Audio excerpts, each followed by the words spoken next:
Gravity Falls, a show of humor, mystery, and casual viewing. Unless you're me.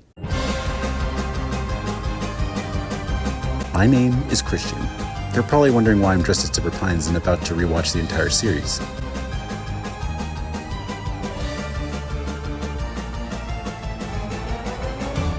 Rest assured, there's a perfectly logical explanation.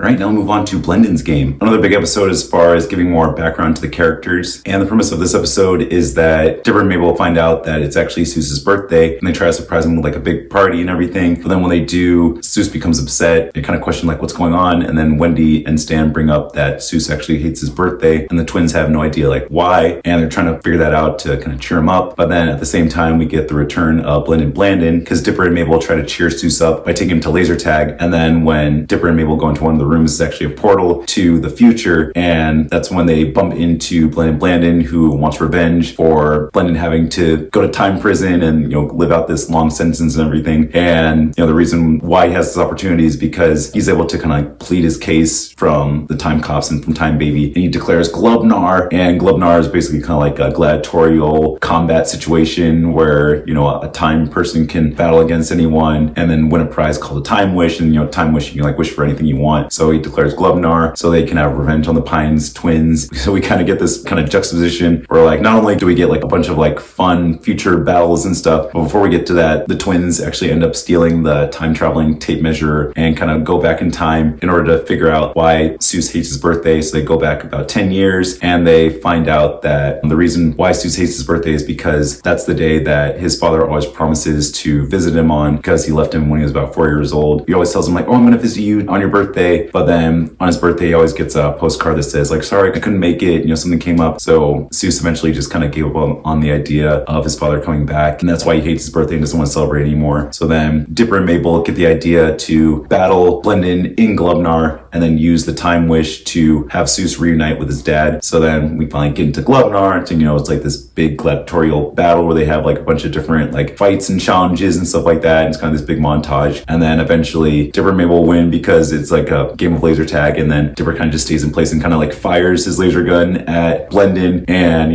causes them to win. And since Blendin lost, Time Baby asked Dipper and Mabel what should happen to him as his punishment. But instead of punishing them, they decide to spare Blendin and give him a nice head of hair. And the fact they spared him is a little hint of how that character will be used in a future episode. And they're able to get the time wish and they give it to Seuss, but then Seuss doesn't really want it and then kind of uses it to kind of restore Dipper and Mabel back to themselves, because they were like all injured and stuff from the battles. And then also makes himself like an infinity pizza, so every time he takes a bite, it just regenerates and he can keep eating it. And Dipper and Mabel are like, why would you do that? Like, why would you give the time wish? Don't you want to see your dad? But then Seuss says like, I don't really need to see my dad. He was never there for me. You guys are my real family. So it's like just a really good emotional character building episode where, Seuss accepts the Pines family as his family and bonds them more as a family for the rest of the series. So I definitely appreciate that. And we also get a little bit more background on Seuss. We realize that his full name is Jesus Altamirano Ramirez. And Jesus was actually the name of the inspiration for Seuss. His full name was Jesus Chambreau, which was the name of a guy that Alex knew back in college, Cal Arts, who was a little bit older than he was. So they didn't really know, like, was he his age or was he older? And he was always kind of like helpful, but also kind of made things worse. So it definitely was the inspiration for how Seuss ended up being in the series. And we realized that his birthday is on July 13th. So another summer birthday, along with the twins later on. We also get a couple other Easter eggs in the episode. We finally figure out that the burnt tree in front of Abuelita's house was caused by lost laser. Also during the scene when Blendin's camouflage suit malfunctions, the first location shown is Northwest Manor, foreshadowing the events of a future episode called Northwest Mansion Mystery. And another camouflage suit malfunction shows Gravity Falls during a future episode called Not What He Seems. And the final malfunction shows a place called Glass Shard Beach, the place where a couple of important characters grew up. And we also find out that the whole reason why Seuss actually works in the Mystery Shack is because when Blendin was chasing Dipper and Mabel across the past, his screwdriver actually dropped out of his utility belt, and Seuss picked up at that moment. And in the background, Stan fired Deputy Derlin, who was originally the handyman for the Mystery Shack. And then Stan saw Seuss with a screwdriver and decided to hire him on the spot. So I guess Seuss has been working at the Mystery Shack for the past 10 years and he got a job at age 12. So yep, good for him. We also get several cryptograms. During the end credits of the episode, we get a cryptogram. And after using the key vision or cipher, it translates to don't do the time crime time if you can't do the time.